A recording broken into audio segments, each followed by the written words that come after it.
Assalamualaikum warahmatullahi wabarakatuh. Selamat pagi, good morning all IKI implementers, consortium partners, GIZ colleagues as observer who attend the training here in area Duta Menteng and also those who join us from Zoom. Welcome to the first IKI Communication and Digital Training, Communicating Project Impact Stories through Powerful Writing in the Digital Age. Good morning everyone and welcome, selamat pagi, selamat datang. It's a pleasure for us to organize this communication training. We have been dreaming about this for quite a long time. So that's why the idea of having this training is to help you communicate outside of the project language so everybody can understand what we actually do. Good morning, everyone. I'm so excited to start today's session with everyone. Allow me to introduce myself. My name is Fahri. I'm the forum lead from Think Policy. So today at our I know that trust building isn't built in a day or even like in 45 minutes or an hour, but we're going to try to create an environment of learning today that is open, that is participative, and also that allows everyone to be, to learn the best way they can throughout the day and throughout the next 2 days, I mean.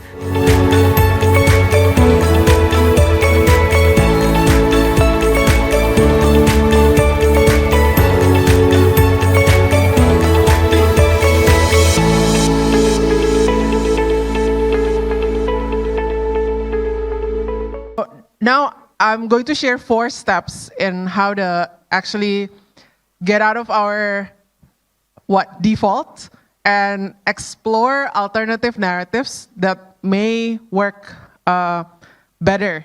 So my invitation to all of you is to first maybe deconstruct the problem a little bit and be more specific, and more importantly, localize it. Make it Riau specific. Make it at least in the second step is empathizing, right?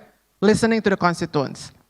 Of building the narrative that resonates, right? So those are very helpful. I think getting specific about which audience you want to prioritize is so important. I cannot highlight this enough. Like, understanding the pain point of the specific constituent you're talking to can change the game completely. Because when the message is general, you're talking to everyone, you don't talk to their pain points, and people don't change their belief system if they don't feel like you're talking to them, or like you're challenging them so that they change their belief system. So it's so important. What is a narrative that is hitting the space enough, that makes people think, that makes people nudged or like poked enough that they realize there is a problem, but in a way, with your authority, in a way that maintains a productive conflict, so that people, explore new realities.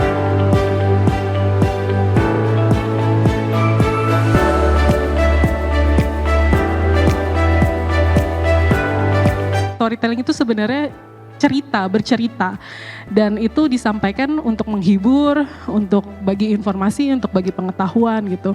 Seperti yang tadi diceritain, kalau kita lagi anxiety, lagi overthinking gitu, kita selalu disarankan untuk menulis kan.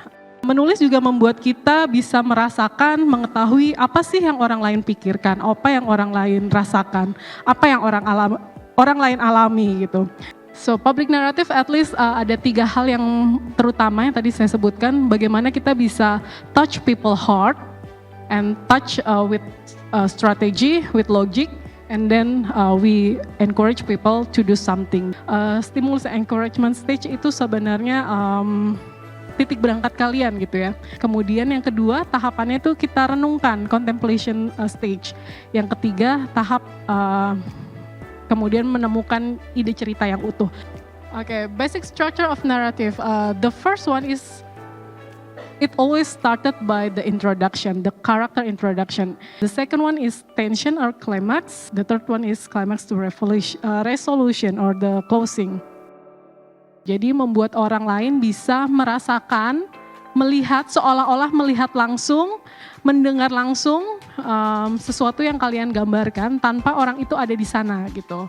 Pro tipnya adalah pertama, we have to select the object that we want to describe.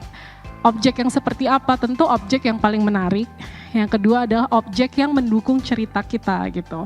Dan always remember to paint with words. Jadi dalam menjelaskan sesuatu, ingatlah untuk selalu melukis dengan kata-kata gitu. Sebetulnya your true voice can only be ignited when you try to combine between the way that you want people to perceive you and the way people actually perceive you dan ketemu di tengah-tengah.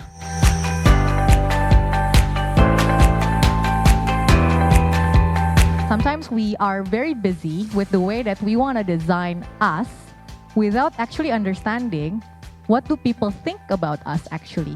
And this requires regular checking. What is your reputation? What is the impression? What is the belief system that people put upon you? And what are the emotions that is evoked? The journey of actually asking why allows us to better understand the content of the interest, but also the perspective of the person. There's a thing called ZOPA, Zone of Possible Agreement.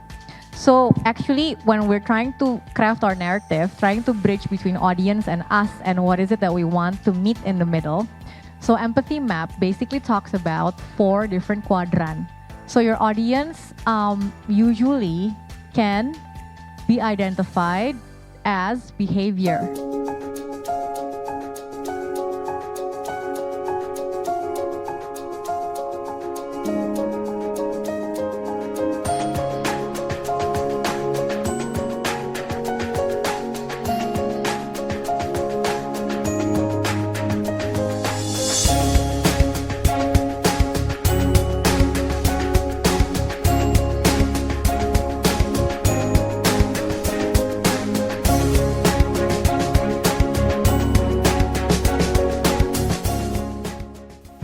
Morning, everyone. Today, let's explore the art of storytelling and article writing together. This morning, talk about this morning. Ini lebih fokus ke science, ke jurnalis. Aku yakin beberapa aspeknya, beberapa prinsipnya ini juga bisa digunakan oleh teman-teman yang non jurnalis untuk menulis atau memproduksi artikel-artikel yang memang ditujukan buat khalayak umum. Jadi biasanya kalau kita ngomongin science writing, yang pertama harus dilakukan itu kita harus tahu dulu apa yang mau kita tulis, gitu kan. Therefore we have to explore the science and also like the story elements of it. So take notes, be curious, ask everything, and take notes. To start your science article. And then, after that, do your homework. I know that homework sounds not fun, but in terms of science writing, it can be fun. Then the next step you need to do is to find the answer to your question. Tipsnya adalah don't sacrifice the whole story structure for the sake of explaining these jargons. Biasanya ada 2 struktur yang biasa digunakan oleh artikel science writer. Yang satu inverted pyramid structure atau piramida terbalik. Jadi kalau di inverted ini semua info yang penting kan kalau di jurnalisme kita mengenai istilah 5W1H ya. Who, what, when, where, why, how. 5W1H. Kalau aku selalu bilang stick with SPO, struktur SPO. Subjek, predikat, objek. Subjek, verb, objek.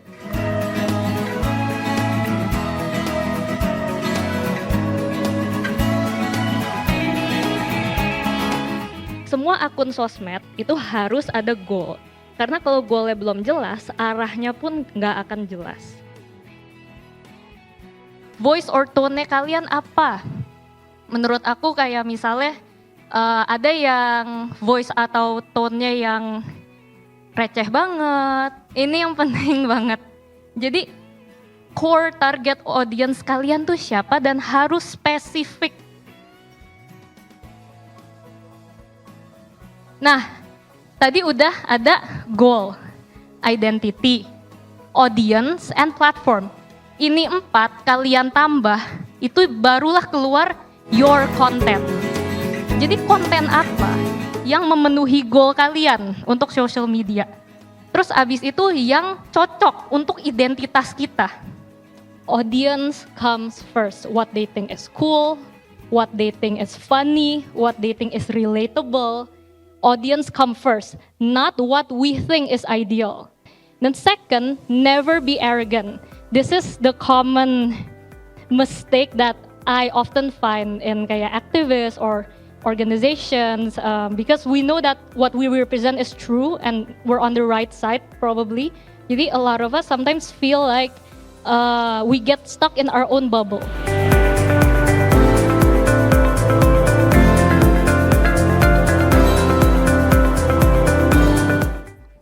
So I would like to draw your attention to two main documents, which is the IKI Gender Strategy and the IKI Gender Guidelines.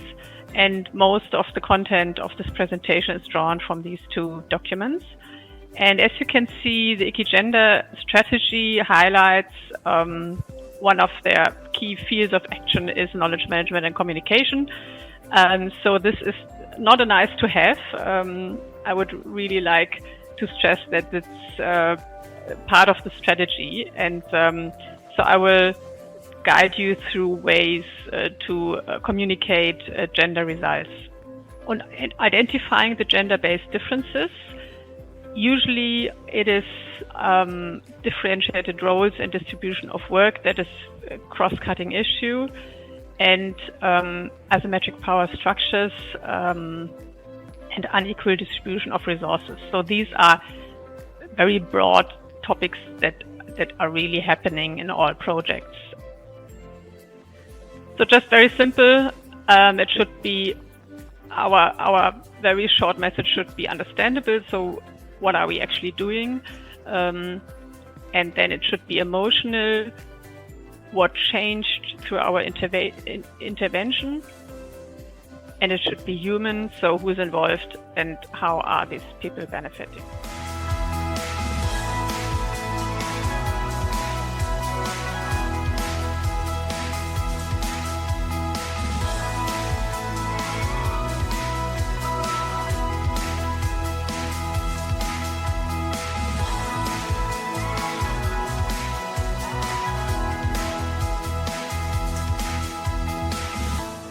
Is not enough, actually. So to create meaningful change, we actually need to mobilize all the skills and resources at our disposal. Space communication that actually promotes social inclusion is a key to promote the betterment of vulnerable groups that we are going to voice in our projects. So the perpetuation of those stereotypes, those views, outdated views, can actually have diverse impacts on vulnerable people. The first one, they are perceived as others. They are seen as people or the groups that are below us or beneath us, when in fact they are actually part of us. When in fact they are near from us. We need ethical considerations when communicating vulnerable groups. As I call it, ethics of care. So this is like the basis on which we communicate the situation of vulnerable groups accurately without exploitation, and that eventually that we can transform the lives of vulnerable groups to the better. The first one is consent. It's very important to get consent from the vulnerable groups, and also most importantly, make them feel comfortable of saying no. If they are able to say no, it means that they understand about the project and the involvement that they are going to do in the project. So their knowledge is equipped enough to actually say no to the projects. And lastly, make it empowering. It is difficult, I know, to make communication strategies, communication products, or your projects empower them. But it is a big goal that we have to bear in mind, because I think it's time for us to shift our perspective as well, not to voice out the voice of voiceless, but we need to pass the mic to the marginalized groups so that they can tell their own stories and assist them in finding out their own solutions, and also finding the middle ground between the projects implementers, but also the people on the ground regarding the change that they are going to see realistically in the short run, but also in the long run.